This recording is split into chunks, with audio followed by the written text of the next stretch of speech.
This story is fictional and does not glorify violence, organized crime, or illegal activities. All events depict consequences of criminal behavior. The money smelled like fear. Vincent Costa knew that smell better than most men knew their own cologne. $23,000 in crumpled bills sat spread across his mahogany desk, each stack representing someone's desperation. A restaurant owner behind on payments, a contractor who gambled poorly, a bodega manager who thought skimming wouldn't be noticed. Vincent ran his thumb across the top bill of each stack, counting without really counting. The numbers mattered less than what they represented: control. His office occupied the third floor of a legitimate shipping company in South Boston, the kind of business that moved containers through the harbor without anyone asking too many questions about what filled those containers. Outside the floor-to-ceiling windows, December wind rattled against the glass. The city looked cold even from inside. Street lights reflected off patches of ice on the pavement below. 15 degrees below zero, the weather report had said that morning. The kind of cold that made smart people stay inside.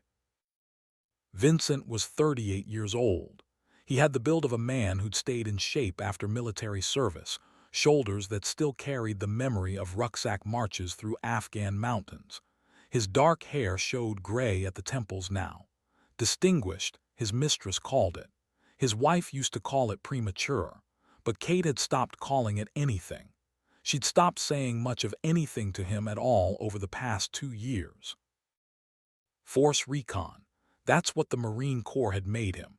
3-tour in Helmand Province between 2009 and 2012. He'd learned to hunt men in those mountains, learned to move silent through villages where everyone was either an enemy or pretending not to be. Learned that hesitation got you killed and conscience got your brothers killed. When he came home, those lessons stayed with him. They'd served him well in his father's business. Better than his father ever had, actually. The door opened without a knock. Tony Calabrese, his enforcer, stepped inside. Tony had the thick neck and flat knuckles of a man who'd done his talking with his hands for 20 years. He closed the door quietly behind him. Vincent didn't look up from the money. Problem solved. Yeah, boss, Russ understands now. Understands what? That when he borrows from us, he pays on time, every time. Vincent finally lifted his eyes. What did you have to do? Broke his hand, left one. He's right-handed so he can still work. Can't skim from the register anymore though, hard to count with a cast. Vincent nodded once. Efficient, proportional. Russell would remember the lesson but could still earn money to pay back what he owed. That's how you ran an operation. You didn't kill assets. You reminded them why they should stay assets. His father had taught him that. One of the few useful things the old man had taught him before the FBI dragged him away 6 years ago. The money went into a safe behind a painting of the Boston Harbor, generic art that came with the office. Vincent had never bothered changing it. Art was Kate's thing. She'd filled their house with paintings and sculptures, things that cost thousands of dollars and meant nothing to him. But she liked them. Once upon a time, he'd cared that she liked them. Tony shifted his weight near the door. Anything else tonight, boss? Vincent checked his watch. 8:45. He had somewhere to be, someone to be with, someone who didn't look at him the way Kate did these days, like she was married to a stranger, like she'd woken up one morning and realized the man sharing her bed wasn't the man she'd said vows to 5 years ago. She was right, of course. That man had died in Afghanistan, or maybe he died the day Vincent's father had called him from federal prison, cancer eating through his lungs, and said, "The family is yours now. You let it die, everything I built dies with me." Vincent had said yes, had walked into his father's office, sat in his father's chair and started making his father's choices. The choices that turned men into money and money into power. Go home, Tony. Enjoy your night. Tony left. The office fell quiet except for the wind outside and the distant hum of the building's heating system. Vincent stood, straightened his tie, pulled on his overcoat. Charcoal gray, Italian wool, $2,000. Kate had bought it for him last Christmas, their fourth Christmas as husband and wife. She'd smiled when she gave it to him. A real smile, not the polite one she wore at family dinners. He couldn't remember the last time he'd seen that real smile. His phone buzzed. Text message, Vanessa, where are you? Getting impatient. Vanessa Blake, 28 years old, art gallery owner, or that's what her business card said. Really, she ran one of Vincent's money laundering operations. Paintings sold for $20,000 that cost $200. Cash came in, clean money went out. She understood the business. More importantly, she understood him. She didn't ask where he'd been or why he was late or whether he remembered their anniversary. She poured drinks and laughed at his jokes, and didn't look at him like he'd disappointed her just by existing. Vincent texted back, on my way. He was halfway to the door when he remembered. Kate had said something that morning, something about tonight. He tried to recall her exact words. She'd been making coffee in their kitchen, her back to him, speaking to the espresso machine more than to him. Tonight, remember, it's important. He hadn't asked what was important. He'd been reading reports on his phone, half listening. The tone of her voice had sounded tired, resigned, like she already knew he wouldn't remember, like she was saying the words just to prove to herself she'd tried. Vincent pulled out his phone, opened his calendar. December 15th. No entries. He scrolled back 5 years. December 15th, 2019. That's when they'd gotten married. City Hall ceremony, small reception, her father's people and his father's people, 2 crime families signing a peace treaty with a marriage license. Kate in a simple white dress, him in his best suit, shaking her hand instead of kissing her. Business transaction, clean and professional. Their 5th anniversary. He looked at Vanessa's text again, then at the date on his phone. For maybe 10 seconds, Vincent considered driving home instead, sitting down with Kate, acknowledging the day, maybe ordering from that Italian restaurant she liked, maybe pretending they were a real couple instead of 2 people sharing an address and a last name.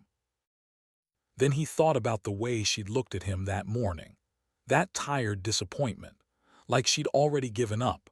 Like it didn't matter what he did tonight because nothing would change the fundamental truth of what they were. A deal between families. A contract with wedding vows. Vincent put his phone away and walked out of the office. The drive to Vanessa's penthouse took 20 minutes through empty Boston streets. Most people had the sense to stay inside on a night like this. The car's heater blasted warm air, but Vincent could still feel the cold waiting outside. Predatory cold. The kind that found weakness and exploited it. Vanessa lived in the Seaport District, new construction, floor-to-ceiling windows with harbor views. She answered the door in black silk. Champagne already poured, music playing low, everything calculated to make him forget the world outside. She was good at that, making him forget. They didn't talk about Kate. Vanessa never asked about his wife. That was part of their arrangement. No questions about the other parts of his life. They existed in this bubble where nothing from outside could touch them. It was easy, comfortable, exactly what Vincent wanted. 3 drinks in, his phone rang. He ignored it. It rang again. Same number, his home security company. Vanessa raised an eyebrow. You should answer that. Vincent picked up. What? The security company's voice was professional, carefully neutral. Mr. Costa, we're showing activity at your residence. Your wife's vehicle left the property approximately 5 minutes ago. So she's allowed to leave? Yes, sir. However, the vehicle has been stationary at the same location near the waterfront for the past 90 minutes. We wanted to verify everything is okay. Vincent felt something cold settle in his stomach that had nothing to do with the champagne. 90 minutes. Kate had been sitting in her car near the waterfront for 90 minutes, in negative 15-degree weather. Which waterfront? The operator gave him an address. Vincent knew it. Empty industrial area. Nothing there but warehouses and container yards. No reason for Kate to be there. No reason for anyone to be there on a night like this. Unless she'd been following him. Unless she'd seen him driving to Vanessa's. Unless she'd finally decided to confirm what she'd probably suspected for months. Mr. Costa, would you like us to send someone to check on her? No, I'll handle it. He hung up. Vanessa was watching him from the couch, champagne glass tilted in her hand.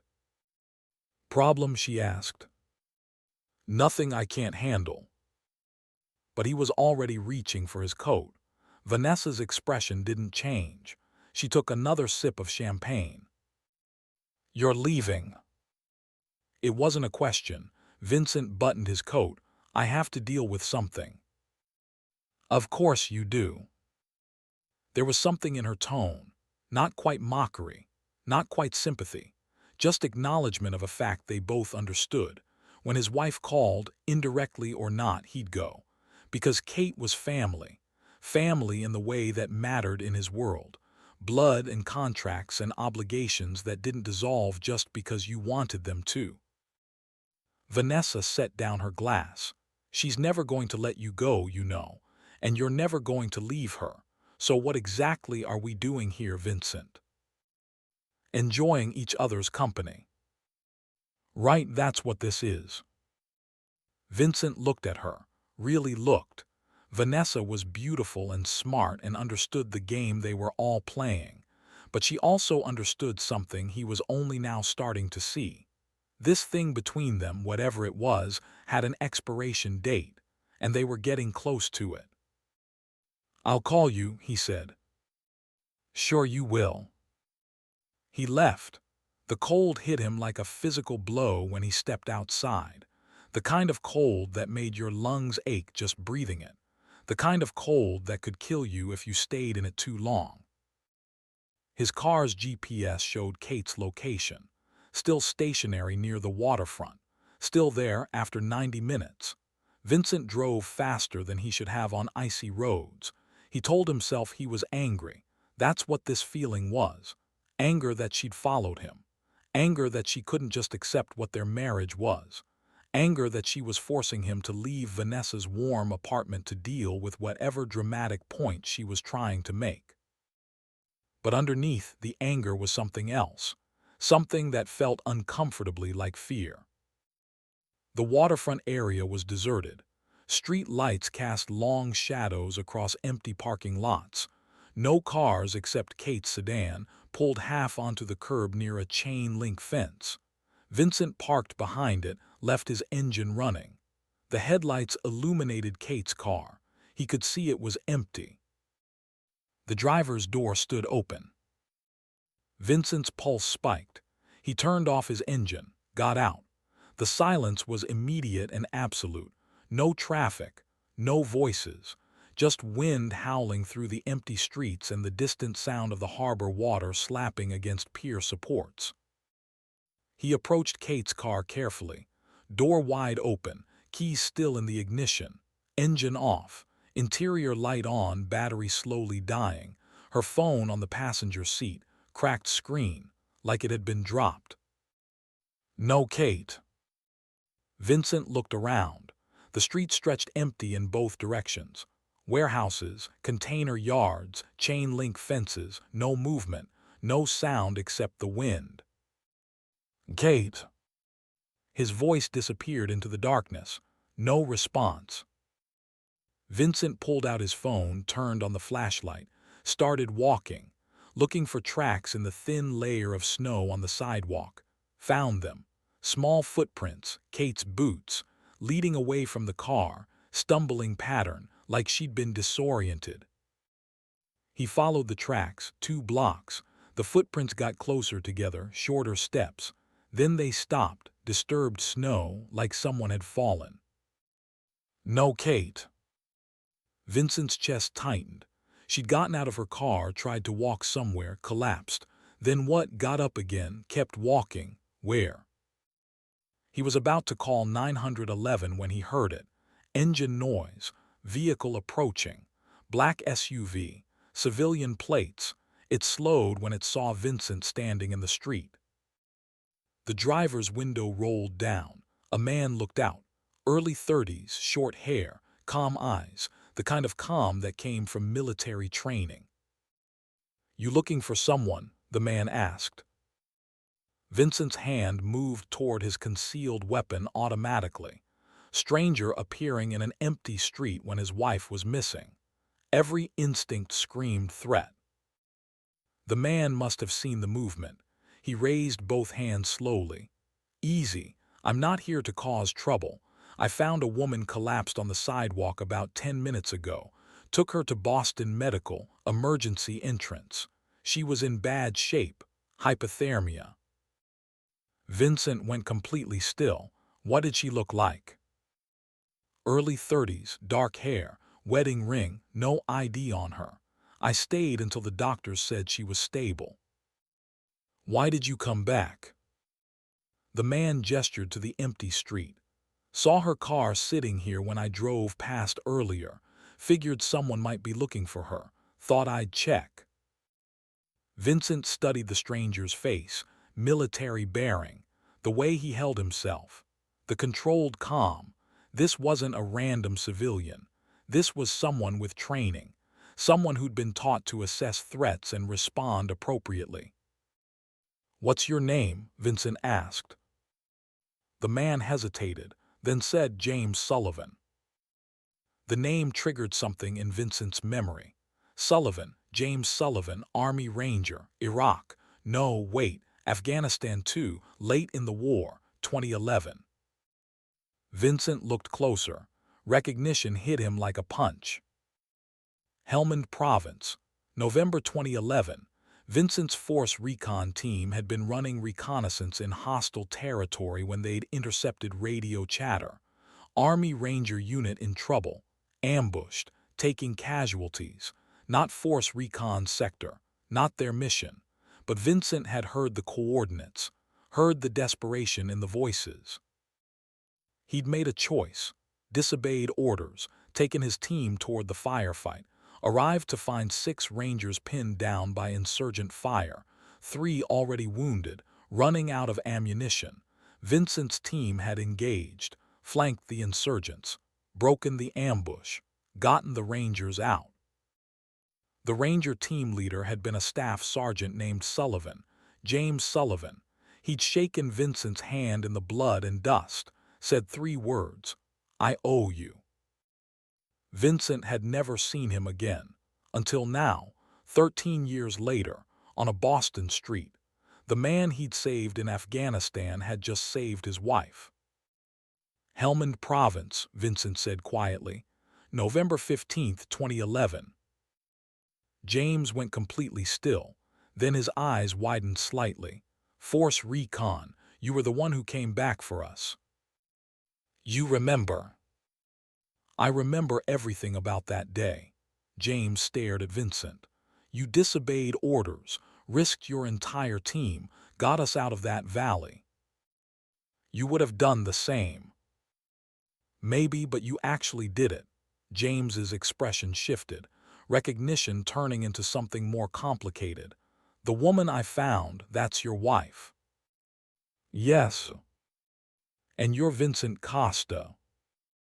The way James said the name told Vincent everything. This wasn't a surprised recognition. This was the kind of recognition that came from surveillance files, investigation reports, FBI briefings. "You know who I am," Vincent said. "I know what you are." The words hung in the cold air between them. 2 men who'd shed blood together in Afghanistan, who'd saved each other's lives, now standing on opposite sides of a line neither of them had chosen but both of them understood. "FBI?" Vincent asked.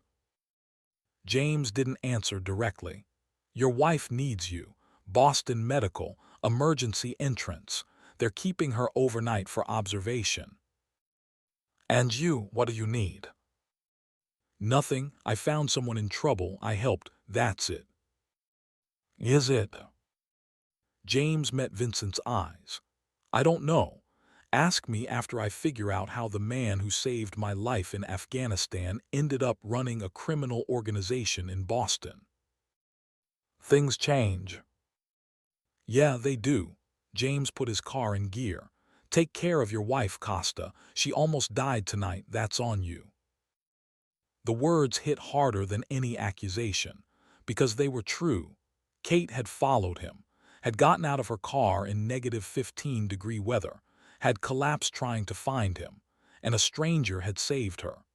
The same stranger Vincent had saved 13 years ago in a different war on a different continent. James drove away. Vincent stood in the empty street watching the tail lights disappear. Then he got in his car and drove to the hospital. Boston Medical Center emergency entrance was bright and loud after the silent cold of the streets. Vincent walked in asking for Kate Costa. A nurse directed him to a room on the second floor. He took the stairs, needed the time to think, to process what had just happened. The room was quiet. Kate lay in the hospital bed wrapped in heated blankets, color slowly returning to her face, monitors beeping steadily. She was asleep. Vincent stood in the doorway watching her breathe. A doctor appeared beside him, young, professional, Mr. Costa. How is she? Stable, core temperature is back to normal. No permanent damage. She's very lucky. Another hour in that cold and we'd be having a different conversation. When can she go home? Tomorrow morning if her vitals stay stable. The doctor paused. Mr. Costa, can I ask what your wife was doing outside in negative 15-degree weather? Vincent had no good answer for that. I don't know. The man who brought her in said he found her collapsed on the sidewalk, 2 blocks from where her car was parked. She'd been walking, in that cold, without proper clothing. Do you know why she would do that? Because she was looking for me, Vincent thought. Because I left her on our anniversary to be with another woman. Because I drove away and she tried to follow and collapsed trying to find me. No, Vincent said, I don't know. The doctor didn't look convinced, but she nodded. Well, she's safe now. You can sit with her if you'd like. She should wake up in a few hours. The doctor left. Vincent stepped into the room, pulled a chair close to Kate's bed, sat down, looked at his wife's face. Really looked. When was the last time he'd done that? Really seen her instead of just registering her presence. She'd lost weight. He hadn't noticed. Her face was thinner, more lines around her eyes, stress lines, from living with him, from being married to a man who'd stopped seeing her as anything except an obligation. Vincent's phone buzzed, text from Tony. Boss, we have a situation. Marconi family is asking questions about Mrs. Costa. Want me to handle it? Don Angelo Marconi, Kate's father, Vincent's father-in-law, the man who'd arranged this marriage 5 years ago to cement an alliance between their families. If he found out Kate had nearly died, there would be consequences, questions, judgment. The old man already thought Vincent was weak. This would confirm it. Vincent texted back, No, I'll handle it. He turned off his phone, sat in the quiet hospital room listening to machines track his wife's recovery. Recovery from something he'd caused, from choices he'd made, from the man he'd become. Force Recon had taught him to survive. His father had taught him to conquer. Afghanistan had taught him that survival and conquest came with a price. But sitting in that hospital room, Vincent realized no one had taught him the most important lesson. That power without humanity was just elaborate self-destruction. That control without care was just slow suicide. that you could win every battle and still lose everything that mattered. Kate's eyes opened, slowly, unfocused at first, then she saw him. For a long moment neither of them spoke. Then Kate said very quietly, "You came." "Of course I came." "After you left Vanessa's apartment, you mean?" The words were precise, aimed. Kate's voice was weak but her eyes were clear. She knew, had always known, she just needed confirmation. "Kate, don't," she held up one hand weakly. "Don't apologize, don't explain, don't tell me it doesn't mean anything. I don't want to hear it."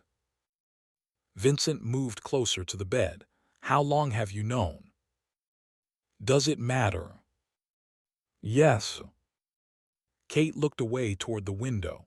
6 months, maybe longer. I tried to tell myself I was wrong. But I'm a surgeon, Vincent. I notice details. I see patterns.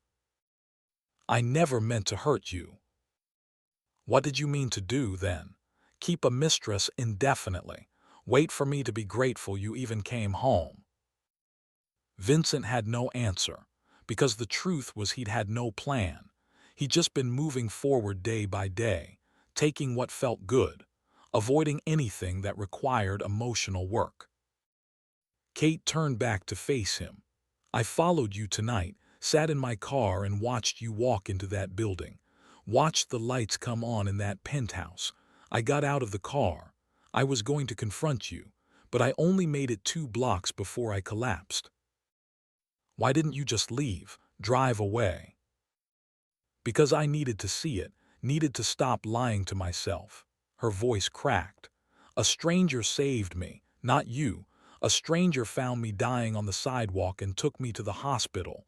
Where were you?" "I came as soon as I knew." "That's not the same thing." She was right, it wasn't. Vincent had left her in the cold, literally and metaphorically. A stranger had done what Vincent should have done. James Sullivan, the Army Ranger Vincent had saved in Afghanistan. The debt had come full circle in the worst possible way. "The man who saved you," Vincent said. "His name is James Sullivan." "I know, he told me." "Did he tell you anything else?" Kate's expression shifted slightly. "Like what?" "Like who he is, what he does." "He said he was driving home, saw me collapsed, called 911, that's all." Vincent nodded. James hadn't identified himself as FBI. Interesting. He could have used the opportunity to get close to Kate, start building a relationship with Vincent's wife. Classic investigation tactic, but he hadn't. He just saved her and left. Honor. James Sullivan still had it, despite everything, despite knowing what Vincent had become. The Ranger Code: take care of your people, even when they don't deserve it. "I want a divorce," Kate said. The words hung in the air between them. "Kate." "I want a divorce, Vincent. I want out of this marriage, out of this life. I want to stop being a thing you own and start being a person who makes her own choices. If you divorce me, both families will." "I don't care." Her voice was steel now. "Let them be angry. Let them start a war. I'm done sacrificing my life to keep peace between criminal organizations. I almost died tonight. I'm not dying slowly over the next 40 years just to maintain appearances." A nurse knocked, entered, checked Kate's monitors, made notes, left. When they were alone again, Vincent spoke. "If you leave, your father will see it as an insult, to his family, to the alliance. That's between you and him. I'm done being the rope in your tug of war." Vincent wanted to argue, wanted to tell her it wasn't that simple, wanted to explain all the complications and politics and dangers. But looking at Kate's face, seeing the determination beneath the exhaustion, he realized something. She was already gone, had been gone for months, maybe years.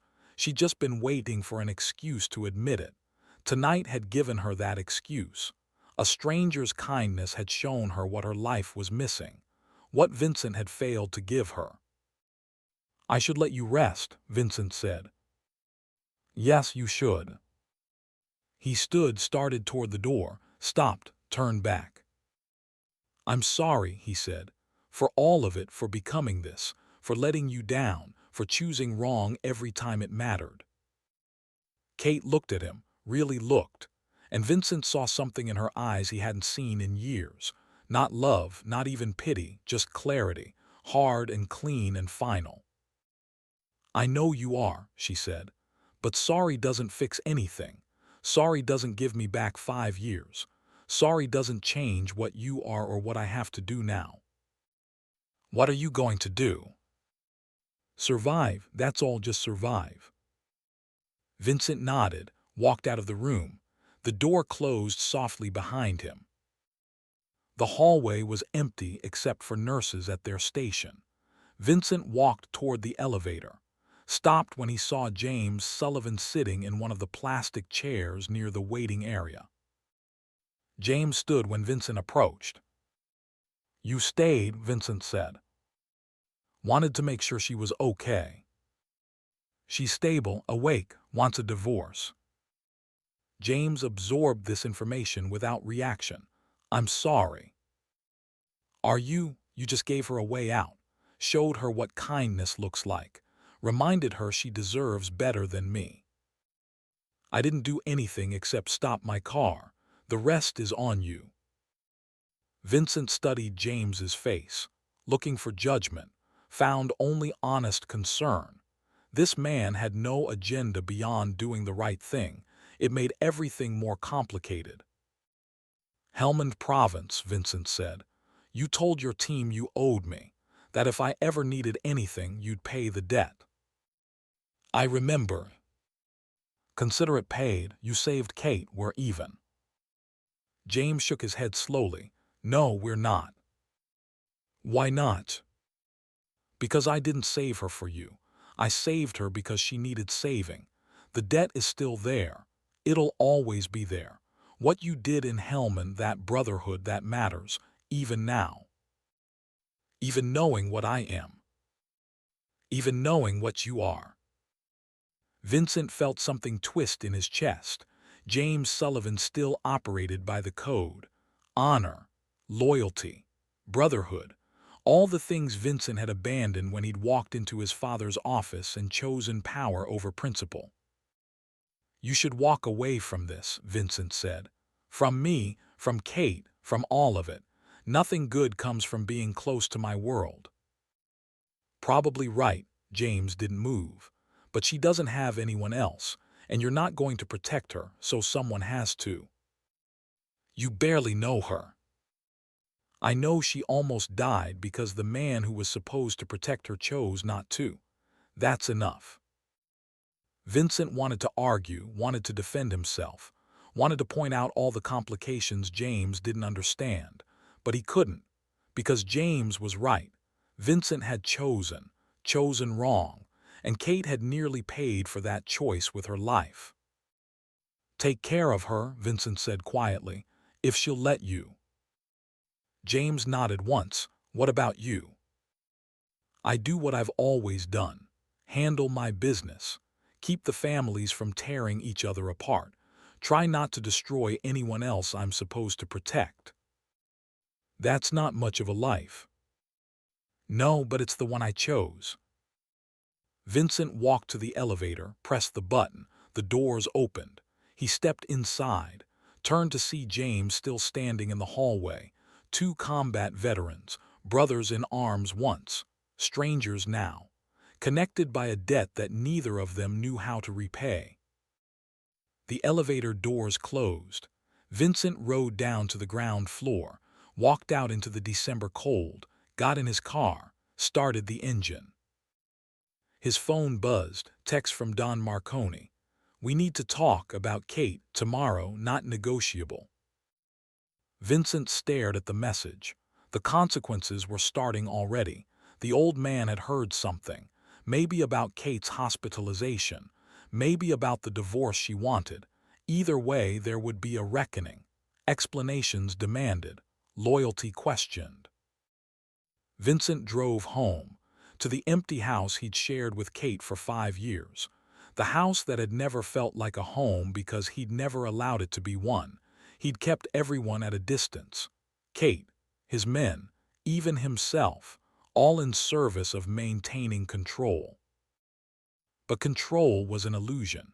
You couldn't control other people's hearts, couldn't force loyalty or love or respect. You could only inspire it or destroy it. Vincent had destroyed it, methodically, completely, until the woman who'd promised to spend her life with him would rather face both their family's anger than spend one more day as his wife. Vincent sat in his car in the driveway, engine running, looking at the house, wondering what it would have been like if he'd made different choices, if he'd come home from Afghanistan and refused his father's legacy, if he'd built something clean instead of inheriting something corrupt, if he'd seen Kate as a person instead of a contract. But those were fantasies. The reality was sitting in front of him, an empty house, a dying marriage, a stranger who'd shown more care for his wife in one night than Vincent had shown in 5 years. And somewhere across the city, James Sullivan was keeping watch over Kate, a debt being repaid, a brotherhood honored, even when the brother who'd saved his life had become exactly the kind of man they'd both sworn to fight against. Vincent turned off the engine, got out, walked into the empty house. The cold followed him inside. Kate Costa walked out of Boston Medical Center wearing borrowed clothes and carrying nothing but her phone. The hospital had discharged her at 9 in the morning, 48 hours after James Sullivan had found her collapsed on a frozen sidewalk. Her core temperature was normal now, her vitals stable. The doctors said she was lucky. Another hour in that cold and she would have suffered permanent organ damage. Another 2 hours and she would have died. Vincent had offered to take her home. She'd said no.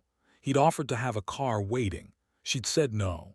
He'd asked where she planned to go. She'd said anywhere he wasn't. That had been 20 minutes ago. Now Kate stood on the sidewalk outside the hospital watching traffic move past on Albany Street, breathing cold December air that no longer felt quite as murderous as it had 2 nights ago. The sun was out, weak winter sunlight that gave light without warmth. Kate turned her face toward it anyway, felt it on her skin, proof she was still alive. Her phone buzzed, text from her father, Don Angelo Morty. The message was brief. Come home, we need to talk. Home, as if she had a home to go to. The house she'd shared with Vincent for 5 years wasn't home. It had been a museum where she existed as one of the exhibits, beautiful and silent and carefully maintained. Her father's estate in Brookline wasn't home either. That was where she'd grown up learning that women in their world were assets to be protected and traded. First her father's asset, then Vincent's, never her own person. Kate deleted the message without responding. Another buzz, this time James Sullivan. Coffee, want to make sure you're okay. Kate stared at the message. James had visited her both days in the hospital, brought her books to read, made sure the nurses were taking care of her, asked nothing in return, expected nothing, just checked on her like she mattered, like she was a person worth caring about instead of a piece on someone else's chessboard. She typed back, yes, where? James sent an address. Coffee shop in Jamaica Plain, 20 minutes away. Kate started walking toward the tea station. She had no car. Vincent's men had impounded her sedan after he'd smashed the window. She had no money except what was in her phone's mobile wallet. She had no change of clothes except what the hospital social worker had found for her. A pair of jeans that were too big, a sweater that smelled like donated clothing, sneakers that didn't quite fit. Kate had never felt freer in her life. The coffee shop was small and warm and filled with people who had no idea who she was. Students with laptops, elderly couples reading newspapers, a woman with a baby stroller trying to manage a toddler and a latte simultaneously. Normal people living normal lives. Kate stood in line and ordered black coffee, and tried to remember the last time she'd been in public without security watching her, without Vincent's men tracking her movements, without someone reporting back to him about where she went and who she talked to and how long she stayed. James was already sitting at a corner table when she got her coffee. He stood when he saw her, old-fashioned manners, military courtesy. He waited until she sat before sitting back down. "How are you feeling?" he asked. "Alive, thanks to you. Doctors did the hard work. You did the finding work. That's the part that mattered." James sipped his coffee. He looked tired, like he hadn't slept well in the past 2 days. Kate wondered if he'd been thinking about what Vincent had told him, about the recognition, about the debt from Afghanistan. "Have you figured out where you're staying?" James asked. Kate shook her head. "Not yet. I can't go back to Vincent, can't go to my father's. All my friends are connected to one family or the other. I don't have anywhere that's just mine. There are shelters, safe places for women leaving dangerous situations." Kate almost laughed. The wife of a criminal boss going to a women's shelter. Her father would see it as an insult to both families. Vincent would see it as a public humiliation. The families would see it as a crack in the alliance that had kept peace between them for 5 years. "That would start a war," Kate said. "Between who?" "Between my father's organization and Vincent's. Our marriage was a treaty. Me leaving is breaking that treaty." James set down his coffee. His expression shifted, something Kate couldn't quite read, like he was making a calculation, weighing options. "I need to tell you something," James said, "about who I am." Kate waited. James pulled out a badge. FBI, Special Agent James Sullivan, Organized Crime Division. The words hit Kate like cold water. She set down her coffee carefully, looked at the badge, looked at James. "You're FBI." "Yes." "Were you investigating Vincent when you found me?" "No, I was driving home from a surveillance operation on a different target. You were just someone who needed help. But now you know who I am, who my husband is, who my father is." "Yes." Kate leaned back in her chair. Of course. Of course James Sullivan wasn't just a good Samaritan. Of course there was an angle. Everyone in her life had an angle. Her father wanted a political alliance. Vincent wanted control. And James wanted information. That's what FBI agents did. "So this coffee," Kate said, "this is you recruiting me, asking me to inform on my husband." "No," James's voice was firm. "This is me making sure you're okay, that's all. But if I happen to want to tell you about Vincent's organization, you'd listen. If you wanted to tell me, I'd listen, but I'm not asking." Kate studied his face, trying to read the truth beneath the words. "Why not? I'm perfect. Angry wife, intimate knowledge of the organization, access to financial records. I could hand you everything you'd need for a case." James was quiet for a moment. Then he said, "Because there's something you need to know about Vincent and me." "What?"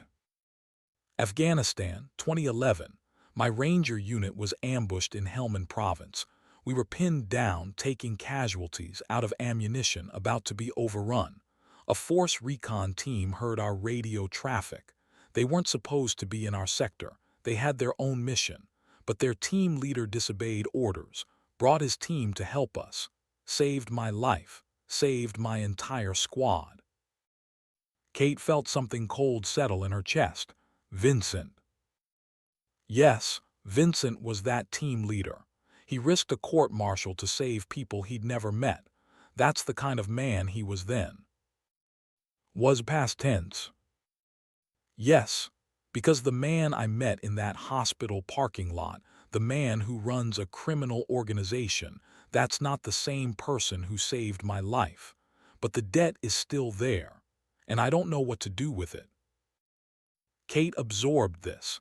James owed Vincent his life, but Vincent had become everything James spent his career fighting against. Brotherhood versus duty, loyalty versus law, the kind of moral conflict that had no clean answer. "So you can't investigate him," Kate said, "because of the debt." "I shouldn't. Honor says I owe him, but my oath says I have to bring criminals to justice. And he is a criminal, Kate. Whatever he was in Afghanistan, whatever good he did then, it doesn't erase what he's doing now." "What is he doing now?" James hesitated. Then he pulled out his phone, showed Kate a series of photographs, crime scenes, victims, a man beaten nearly to death for missing a loan payment, a woman whose husband had borrowed from Vincent's organization and couldn't pay back, a teenager caught in crossfire between rival crews. Kate felt sick. She'd known Vincent ran criminal operations, but seeing the human cost, seeing the faces of people destroyed by his business, made it real in a way it had never been before. "These are just from the past year," James said quietly. "The ones we can directly connect to his organization. There are more, many more, people hurt, families destroyed, communities terrorized. Also, Vincent Costa can maintain power and accumulate wealth." Kate pushed the phone away. "Why are you showing me this?" "Because you asked what I wanted. I want you to understand what you're protecting by staying silent, what you're enabling by being his wife. Even if you're not directly involved, your presence gives him legitimacy, makes him seem less dangerous, makes people think he's just a businessman with a beautiful wife and a nice house." "I didn't know. I mean, I knew he was involved in things, but I didn't know the details. I didn't want to know." "That's what most people say, until they can't look away anymore." Kate's phone buzzed. Another message from her father. "This disrespect ends now. Come home or I will send people to collect you." Then a message from a number she didn't recognize. "Mrs. Costa, this is Anthony Rossi. Your father asked me to remind you that family obligations don't end just because you're upset." Anthony Rossi, one of her father's enforcers. The message wasn't a reminder, it was a threat. Come home or be brought home. Kate showed James the messages. "This is what happens when you try to leave." James read them, his jaw tightened. "You don't have to go back." "If I don't, they'll come get me. My father, Vincent. One of them will decide I'm being hysterical and need to be collected." "Let me help you. FBI has resources, protection." "From the FBI. You'd protect me even though you owe Vincent your life." James met her eyes. "Yes, because protecting you is the right thing to do. The debt to Vincent, that's personal. But my duty to protect civilians from criminals, that's my oath. And when those two things conflict, the oath wins." "You're choosing duty over honor." "I'm choosing to honor my duty. It's not the same thing." Kate felt tears starting. Someone was finally choosing her, not for political advantage, not for appearances, but because it was right, because she mattered. "If I help you," Kate said slowly, "if I testify against Vincent, what happens to him?" "Federal prison, 20 years minimum, maybe more." "And my father?" "Same." Kate thought about the photographs James had shown her. The victims, the destroyed families, the human cost of the empire Vincent and her father had built. Then she thought about the 5 years she'd spent looking away, staying silent, being complicit. "I don't have evidence," Kate said. "I just know things, that's not enough." "It's a start. You could go back, document what you know. We'd wire you, monitor everything. Any sign of danger, we extract you." "You want me to spy on my husband?" "I want you to help stop the violence, help save the people Vincent's organization hurts, help end the cycle." Kate looked at the coffee shop around her. Normal people, normal lives, she could have that, but only if she was brave enough to burn down everything behind her first. "I need to think about it," Kate said. James nodded, pulled out a card, wrote a number on the back. "This is my personal cell. Call anytime, day or night. You need help, you need protection, you just need someone to talk to. I'll answer." Kate took the card, looked at the number. FBI Special Agent James Sullivan, the man Vincent had saved in Afghanistan, the man who was now offering to help Kate destroy Vincent. The debt was getting more complicated by the hour. They finished their coffee in silence. When Kate stood to leave, James stood too. "Where are you going?" he asked. "I don't know yet. Somewhere I can think." "The shelter offer still stands. It's safe, anonymous." Kate looked at the students on their laptops, the elderly couples, the mother with her baby. Maybe she could have that normal life. Maybe she could walk away from the families and the violence and the constant fear.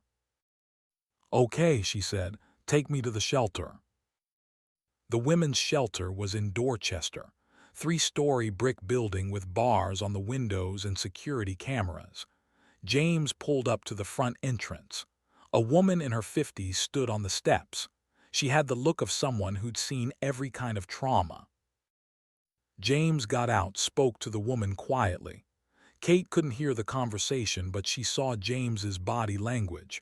Respectful, careful, not identifying Kate but explaining enough. The woman nodded, looked toward the car, said something that made James nod. He came back, opened Kate's door.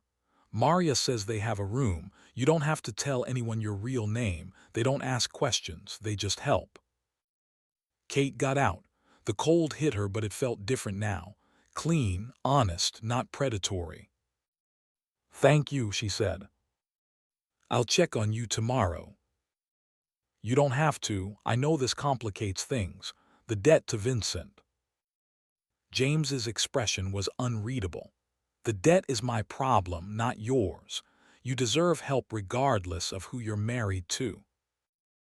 Maria led Kate inside, showed her to a small room, single bed, dresser, window with bars.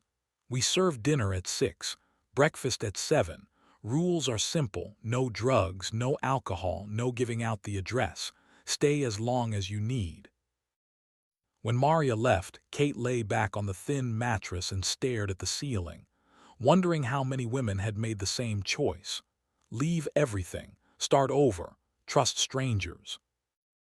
Her phone buzzed. "Vincent, please talk to me. I know I don't deserve it, but please, just give me a chance to explain." Then her father. "This has gone on long enough. You're embarrassing both families. Come home tonight or I'm sending people to collect you." Kate turned off her phone. Across the city, Vincent sat in his office staring at unanswered messages. 48 hours of silence. His men had tried to find her, checked credit cards, no activity, phone GPS off. She'd vanished. Tony Calabrese stood near the door. "Boss, Don Morty called again. Wants a meeting tonight." Vincent didn't look up. "What does he want?" "Didn't say, just said it's urgent. Family business." Family business meant Kate. The marriage, the alliance. Don Morty was old school. Kate's disappearance would be seen as weakness. Weakness had to be addressed. "Set it up," Vincent said. "Neutral location, just him and me." When Tony left, Vincent went back to staring at his phone. The last message to Kate sat unanswered. He thought about James Sullivan, the ranger he'd saved, the FBI agent now protecting Kate, the debt coming full circle in the most painful way possible. Vincent had saved James's life in Afghanistan so James could come home and have a future. Now that future included protecting Vincent's wife from Vincent. The universe had a brutal sense of irony. His office door opened. Vanessa Blake walked in. "Heard your wife left you." Word travels fast. It always does. She sat across from him. What are you going to do? I don't know. That's a first. She smiled without humor. I'm closing the gallery, moving to New York, getting out. Vincent looked up. You can't just leave.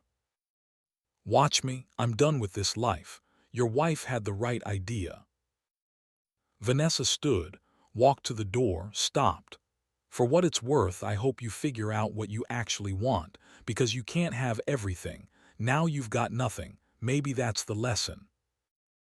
She left. Vincent sat alone. Kate gone, Vanessa gone, Don Morty demanding answers, the empire starting to crack. At 8 that evening, Vincent met Don Angelo Morty at an Italian restaurant in the North End. Back room. No witnesses. Morty was 62. Gray hair, expensive suit, old school. Your wife is in a women's shelter. I know. And you're letting her stay there, my daughter. She's safe, that's what matters. Morty set down his espresso. Safe from what? From you. From this life, from the expectations, from everything that destroyed our marriage. You destroyed your marriage by being weak, by dishonoring her. Vincent had no defense. The old man leaned forward. This marriage was a treaty. You broke it, made my daughter look weak, made me look weak. That requires consequences. What consequences? Kate comes home. Publicly, you reconcile, show the families the alliance holds. She won't come back willingly. Then make her. The words hung between them. Force. Coercion. Take Kate back whether she wanted to or not. Make her play the role until the families stopped questioning. No, Vincent said. No. I won't force her, won't make her a prisoner. Morty's eyes narrowed. You're refusing. I'm choosing what's right for Kate instead of what's convenient for me. For once. The old man stood slowly. You understand what this means. The alliance breaks, territories open up, people die. Then they die, but not Kate. Morty stared at him. You've gone soft. Your father would be ashamed. My father built his empire on fear and died alone in prison. If that's honor, I don't want it. Morty walked to the door, stopped. You have 1 week. Either Kate comes back or I solve the problem my way. Vincent understood. Morty would kill Kate, eliminate the embarrassment, restore honor. You touch her, Vincent said quietly, and I'll burn your entire organization to the ground. You'd go to war over a woman who doesn't want you. Over a woman who deserves to live, yes. Morty studied his face, looking for weakness, finding none. 1 week. After Morty left, Vincent sat alone. 1 week until Kate's father tried to have her killed. 1 week to figure out how to protect her. He pulled out his phone, called a number he'd never called before. FBI tip line. When the operator answered, Vincent said, I want to make a deal. At the shelter, Kate sat in the common room watching television. News about organized crime investigations. She wasn't really watching, thinking about James's card in her pocket, about the choice. A woman sat beside her, young, bruises covered by long sleeves. Her name was Sarah. You thinking about going back? Kate looked at her. Why would you say that? You've got that look, like maybe it wasn't that bad. Maybe he'll change. I'm not going back. Good, because they don't change. Mine promised every time. Took me 2 years and a broken jaw to finally run. Sarah stood, got more coffee. Kate thought about what she'd said. You got out, stay out. Her phone buzzed. Unknown number. Mrs. Costa, this is Special Agent Richardson, FBI. Agent Sullivan said you might talk. I'd like to meet. Tomorrow, 10 a.m., Starbucks on Center Street. We can help you. Kate stared at it. FBI moving fast. recruiting her before she changed her mind. She texted back, "Okay." The next morning, Kate met Agent Richardson, mid-40s, professional, calm, folder of documents. "Agent Sullivan speaks highly of you," Richardson said. "He saved my life. He thinks you could help us save others. Build a case against your husband, your father, the entire network." Kate sipped her coffee. "I don't have evidence. Things are a start, structure, hierarchy, money flow, names, that's valuable intelligence." "Not enough." "Not yet, but if you went back, documented things, recorded conversations, that could be enough." Kate set down her coffee. "You want me to go back to Vincent?" "We want you to consider it. You be protected, wired, monitored. Any danger, we extract you." "And if Vincent finds out?" "He won't." Richardson slid the folder across. Inside were crime scene photos, victims, the same ones James had shown her, plus more, page after page of consequences. "Think about the women those organizations hurt, the families destroyed, the children orphaned. Then decide if protecting the men who did that is worth more than stopping it." Kate took the folder, looked at every photo, every victim, every destroyed life. Then she thought about Vincent, about the man she'd married, about whether he was capable of change. She pulled out her phone, called James. "I'll do it," she said. "I'll go back, I'll get you everything." "Kate, are you sure?" "My father gave Vincent 1 week to bring me back. After that, he'll have me killed. I don't have time to hesitate." Silence. Then James said very quietly, "He's going to kill his own daughter. Family honor matters more than blood. I embarrassed him." "Then we move fast. I'll have Richardson set up prep. You go back tomorrow." "Tomorrow might be too late." "Then tonight, can you get a message to Vincent?" Kate thought about it. "Yes." "Do it, set up a meeting, public place. We'll wire you, see how he reacts." Kate hung up, typed a message to Vincent. "I'm ready to talk tonight, Boston Common, Frog Pond, 8 p.m., just you." Response came immediately, "I'll be there." Kate stared at the message. This was it, going back into Vincent's world, but this time as an FBI informant, this time with power to end it all. She just had to survive long enough to use it. Boston Common at night in December was a place of shadows and cold light. Street lamps cast pools of yellow on frozen pathways. The Frog Pond sat empty and dark, its summer crowds replaced by winter silence. Kate Costa stood near the pond's edge, hands buried in the pockets of her borrowed coat, breath coming out in white clouds. The wire taped to her chest felt cold against her skin. FBI van parked 3 blocks away. James Sullivan listening to every word through an earpiece. Agent Richardson coordinating backup teams around the park perimeter. Kate had been briefed for 3 hours. What to ask, what to listen for, how to get Vincent talking, how to extract admissions. She'd practiced until the words felt natural, until the lies sounded like truth. Now she stood alone waiting for her husband, the man she'd loved once, the man who'd left her to freeze, the man she was about to destroy. Vincent appeared at 8 exactly, came alone. No Tony Calabres, no soldiers, just Vincent Costa in his expensive coat walking across frozen grass. He stopped 10 feet away. He looked terrible, exhausted, like he hadn't slept in days. 5 years of marriage and Kate had never seen Vincent look vulnerable. But standing here with winter wind cutting through trees, he looked like a man carrying weight too heavy to hold. "Thank you for meeting me," Vincent said. Kate didn't respond, listening to James's voice in her hidden earpiece. "Let him talk, don't lead, just listen." "I wasn't sure I would," Kate said finally. "But you're here." I'm here to tell you this is over. The marriage, everything. I want you to know before I disappear."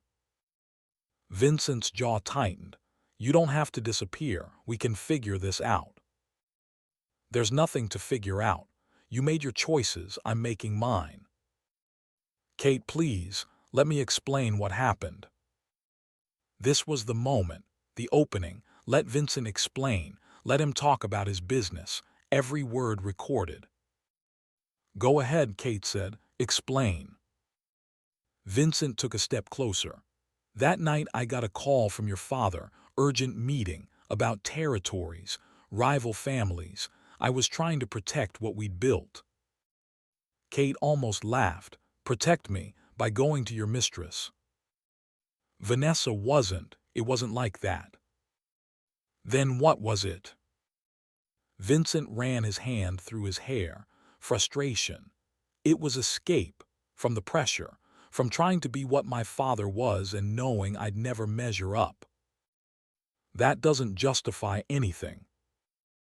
"I know, but I'm trying to explain why I made such a terrible choice." In her earpiece, James's voice. "Good, keep him talking. Ask about the organization." Kate swallowed. "The organization, your father's business, that's what this is really about. Not me, just power." "It started that way. When my father got arrested, someone had to take over. Someone had to keep the families from tearing each other apart." "So you became him." "I tried not to, but the business doesn't allow for better, only stronger or weaker. I chose stronger. That meant becoming harder, colder." Kate heard James again. "Ask about specific operations." But looking at Vincent's face, Kate couldn't form the words, because she saw real pain, real regret. Not Vincent the boss, the man underneath. The one who'd come home from Afghanistan with ghosts. The one who'd held her hand at their wedding. "I'm wearing a wire," Kate said. The words came out before she could stop them, before she remembered the 3 hours of training, before she thought about consequences. Vincent went still. "What?" "FBI, they asked me to record you, get admissions. I'm wearing a wire right now." In her earpiece, James's voice exploded. "Kate, what are you doing? Don't tell him." Vincent looked at her chest, at the coat hiding the equipment. His face went through emotions. Shock, betrayal, anger, then something else. Relief. "How long?" Vincent asked quietly. "Since this morning. They showed me photos, victims, people your organization hurt, asked me to help stop it." "And you said yes." "Yes," Kate felt tears starting. "Because I saw what you've been doing, what this life costs. I couldn't pretend anymore." Vincent nodded slowly, then reached into his coat. Kate tensed, prepared for a gun. Instead, he pulled out a small recording device, held it up. "I'm wearing one too," Vincent said. The world stopped. Kate stared at the device, at Vincent's face, at the impossible truth. "Your FBI," she whispered. "Informant, called their tip line yesterday. Full cooperation. Everything I know about my organization and your father's, in exchange for your protection." "My protection?" "Your father gave me 1 week to bring you back or he'd have you killed. I couldn't protect you while running the organization. Only way to keep you safe was to bring down both families." In Kate's earpiece, James was yelling, something about pulling out, backup moving in, situation compromised. Kate pulled the earpiece out, let it fall. "We've both been working for FBI," Kate said, "and neither of us knew. Apparently, they don't coordinate informants well." Kate started laughing. Inappropriate, almost hysterical, but she couldn't stop. 6 months of planning, hours of preparation, all the fear and deception, and Vincent had been doing the same thing. Vincent laughed too, quiet at first, then harder. 2 people wired for sound by competing FBI teams, laughing at synchronized betrayal. The laughter died when headlights appeared. 4 black SUVs, moving fast, pulling onto grass, doors opening, men with guns. Vincent grabbed Kate's arm. Run.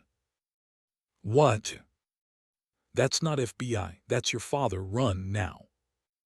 First shots cracked through cold air. Vincent pulled Kate down behind a park bench. Wood splintered above their heads. Vincent had his gun out, returned fire. 3 controlled shots. Force Recon training automatic. More shots from across the park. FBI, James and his team engaging the shooters. The park erupted, people screaming, running, civilians caught in crossfire. Vincent moved with combat precision, pulled Kate behind a stone monument. Better cover. Bullets ricocheted off granite. Kate's ears rang. She was a surgeon. She fixed bullet wounds. She didn't survive them. Stay down, Vincent ordered. Not husband, Marine, pure tactical instinct. The firefight lasted 3 minutes. FBI had numbers and training. Morty's soldiers had surprise and ruthlessness. When it ended, 4 men were down. 2 wouldn't get up. Sirens wailed. Boston PD responding. James appeared through smoke, gun drawn, moved toward Kate and Vincent with weapon trained. Both of you, hands up. Vincent raised his hands. Kate did the same. We're informants, Vincent said. Both of us, check with your sack. James spoke into his radio. Waited. His expression shifted when confirmation came. Confusion, frustration, dark amusement. You've got to be kidding me. He lowered his weapon. Both of you with me now. They ran. James led them to an unmarked vehicle, shoved them in back, drove toward the federal building. At the federal building, Agent Richardson was waiting, furious. Explain how 2 informants ended up at the same meeting without either team knowing. We didn't coordinate, James said. Costa called yesterday, offered cooperation, fast-tracked because of timeline. And Mrs. Costa? I brought her in 2 days ago, set up tonight as first controlled contact. Richardson rubbed her temples. So we had 2 investigations, 2 informants, married to each other. No one checked if they might be related. They were separated. We didn't think they were communicating. Clearly, they were communicating enough to both flip in the same 48 hours. Kate found her voice. What happens now?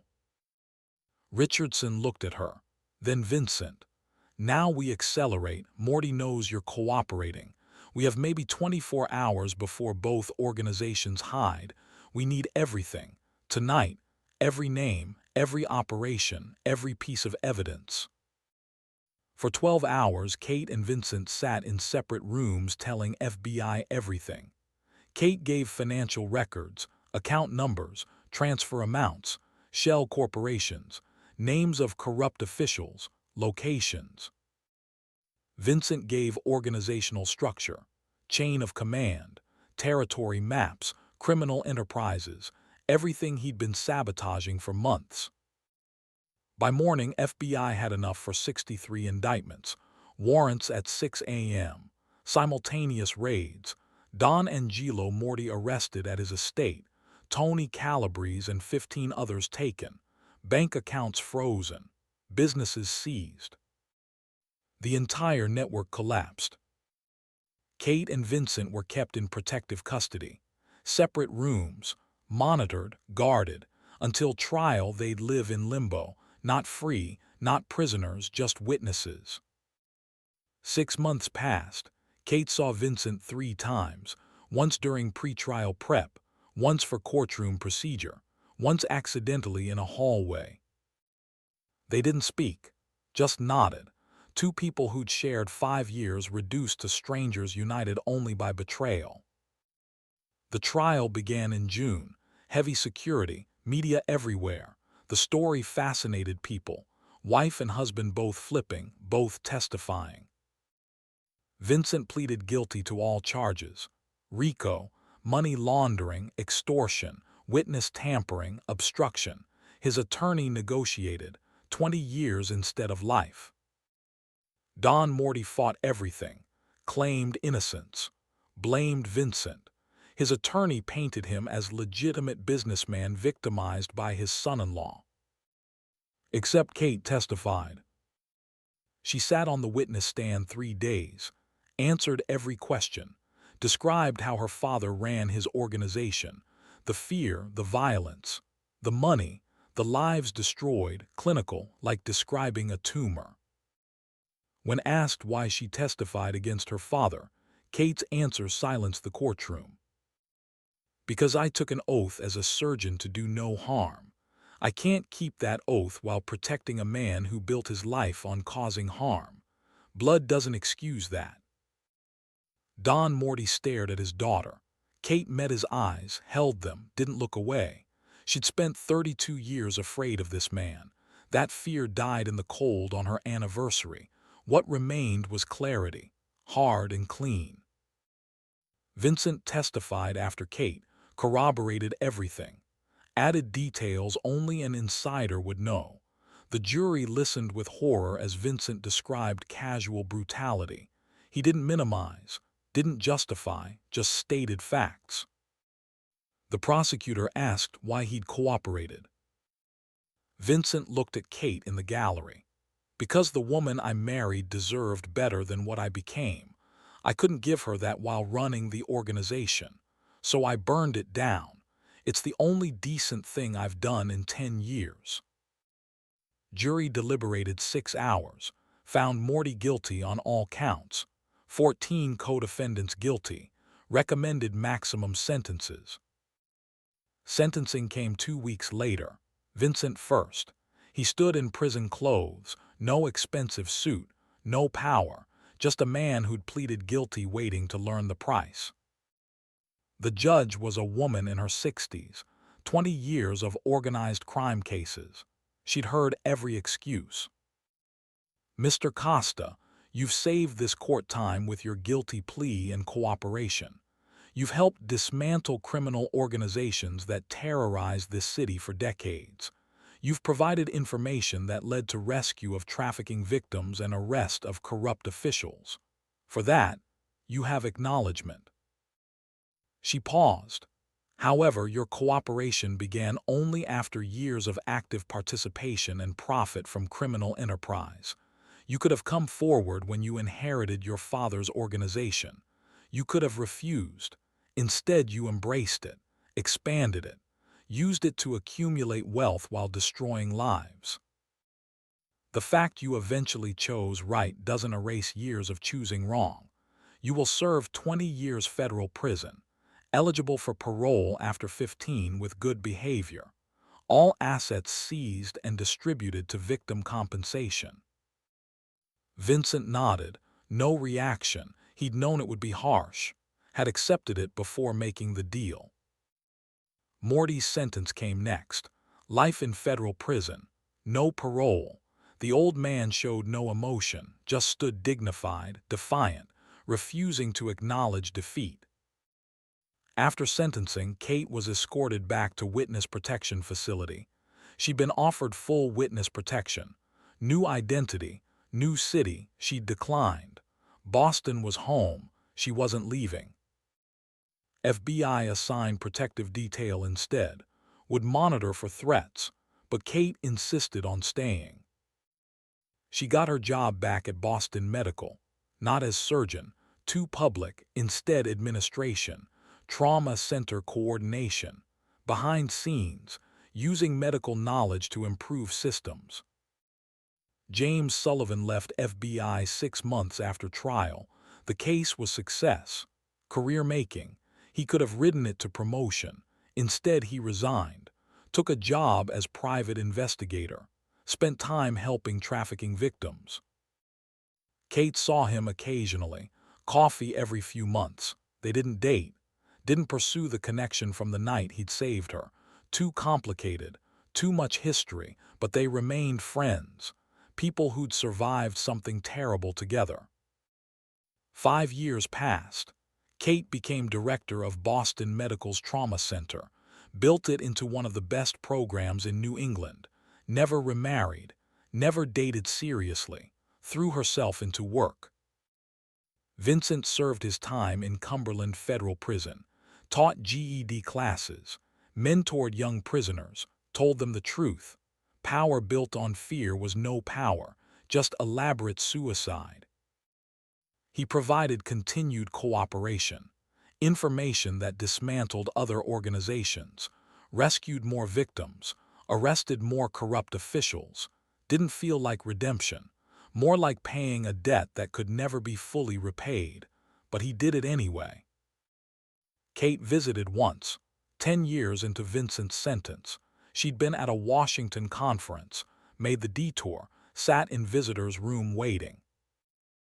Vincent walked in wearing prison khakis, 48 now, gray throughout his hair, lines deep in his face. Prison aged him beyond years. He sat across from Kate, picked up the phone, she picked up hers. They looked at each other through reinforced glass. Neither spoke for a long moment. "You look good," Vincent said finally. "You look tired." "Prison will do that." Kate set down her phone, started to stand. This was a mistake. Vincent's hand hit the glass. Not hard, just enough to make her stop. She picked up the phone again. "Thank you," Vincent said, "for coming. I know you didn't have to." "I don't know why I did." "Closure maybe." "You were never a monster, just a man who made terrible choices." "Is there a difference?" Kate thought about it, about the line between evil and error, about whether intention mattered when the outcome was still broken lives. "I don't know," she admitted. "I've spent 10 years trying to figure that out." "What did you decide?" "That it doesn't matter. You did what you did, I did what I did. We both made choices. Now we live with them." Vincent nodded. "How's your work?" "Good. We've saved a lot of lives." "I'm glad. You always should have been doing that." Kate looked at the man she'd married, cruel and caring, selfish and selfless, human in all its contradictory complexity. "I'm not going to visit again," Kate said. "This is goodbye." "I know. I don't forgive you. I want you to understand that." "I don't expect forgiveness. But I don't hate you either. You're just a stranger who used to be my husband." Vincent's expression didn't change, but something flickered in his eyes. Pain, relief, acceptance. "That's more than I deserve," he said. "Goodbye, Vincent." "Goodbye, Kate." She walked out, into sunshine, drove back to Boston, back to her life, back to work that mattered. She never saw Vincent again. 5 years later, Kate received a call. Vincent Costa had died. Cancer. Started in lungs, spread before caught. He'd refused aggressive treatment. Died in prison hospital at 53, 15 years into his sentence. Prison asked if Kate wanted to claim the body. She was still technically his wife, never divorced. Some inertia kept the marriage legally intact. Kate said no. Prison arranged burial in prison cemetery, unmarked grave, standard protocol. But 3 weeks later, Kate drove to Cumberland, found the cemetery, found Vincent's grave. Someone had placed a simple stone, just name and dates. No epitaph. Kate stood there long, didn't cry, didn't pray, just stood, bearing witness, acknowledging a human being had lived and died and left complicated wreckage. "I hope you found what you were looking for," she said to the grave. "I hope those 15 years meant something, but I'll never know. Your redemption wasn't my responsibility. It never was." She placed a small stone on the grave, proof someone had visited, someone remembered, then walked back to her car. Drove home to Boston. Back to her life. James Sullivan published his book 2 years after Vincent died. The Frost Line, One Woman's Escape from Organized Crime, dedicated to Kate, all proceeds to trafficking victims. It became a bestseller, not because people wanted mob violence, but because they wanted to read about survival. Kate didn't rate it, didn't need to, she'd lived it. 20 years after the night she collapsed in Boston cold, Kate retired from Boston Medical. 52. Still young enough for something new, old enough to have earned rest. She'd saved hundreds of lives, built programs that would save thousands more.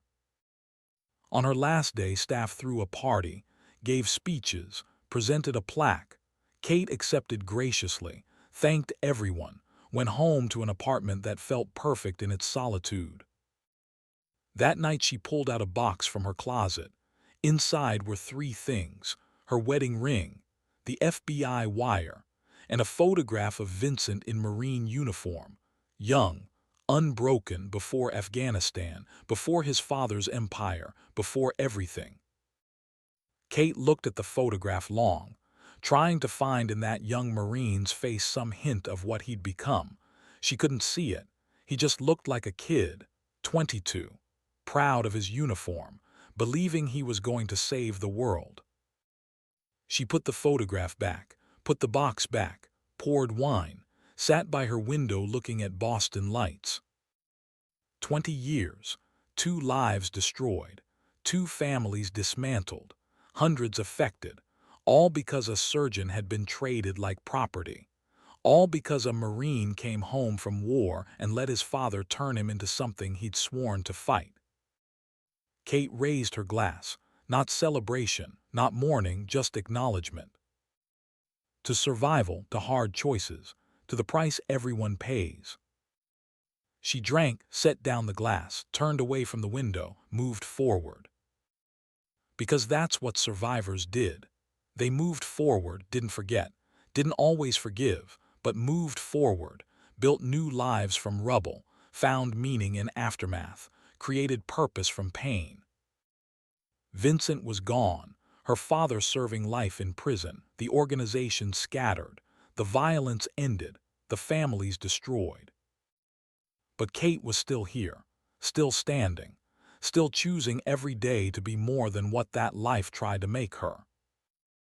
That wasn't redemption. Too much had been broken, too much lost. But she was free, and functional, and fighting to make the world better. That would have to be enough. 20 years later, in a different city, a young woman walked into a women's shelter, scared, alone, running from a man who claimed to love her while destroying her. The shelter director met her at the door. Older woman, kind eyes, name tag said Kate. "You're safe now," Kate said. "Whatever you're running from, you're safe here." The young woman started crying. Kate put an arm around her, led her inside, started helping another person escape, another life saved. It's what Kate did now, after retiring, after 20 years of bearing witness to violence's cost. She ran a shelter, helped women escape, gave them tools and support and safety she'd once needed. Not redemption for what she'd been part of, not payment for years staying silent, not forgiveness for complicity. Just work, hard work, important work, the kind that made minutes and hours and years mean something. Kate showed the young woman to her room, made sure she had what she needed, went back to her office, to endless paperwork, funding applications, coordination with legal services. On her desk sat the photograph, Vincent in Marine uniform. She'd brought it to the shelter, reminder where evil came from, not from monsters, from regular people who made bad choices. She looked at that young face, that uniform, that moment before everything went wrong. "I survived you," she said. "That's all I owed you." Then turned to her computer, got back to work, saving lives she could save, helping people she could help, moving forward through time and consequence. Vincent Costa died in prison without completing redemption. Kate Costa lived and built a different life without needing redemption because she'd never committed the crimes. They'd both started in the same frozen moment. Both made choices. Both lived with those choices until death or distance ended the accounting. This was the price. You chose, you acted. You survived or didn't. The world moved forward either way. Kate moved forward. That was enough. It had to be enough. Because there was nothing else. And in a filing cabinet in James Sullivan's office 3,000 miles away, there was a folder, labeled simply Costa. Inside was a photograph. Helmand Province, 2011. Two soldiers shaking hands, a Force Recon Marine and an Army Ranger, brothers in arms. Before they became strangers divided by oath and honor and the woman they'd both tried to save. James looked at that photograph sometimes. Wondered if Vincent had known, in those final moments in Afghanistan, that the life he was saving would one day be used to dismantle everything Vincent built. Probably not. Force Recon didn't think that far ahead. They saved who they could save in the moment. Let the future sort itself. The debt had been paid, not the way either of them expected, not cleanly, not completely, but paid nonetheless. James closed the folder, filed it away, moved forward with his own work, his own redemption, helping the people Vincent's world had destroyed. The frost line, where everything broke and everyone fell, and somehow some people climbed back up. Vincent hadn't made it back up, but Kate had, and that was the only victory anyone could claim. The world moved forward. That was enough.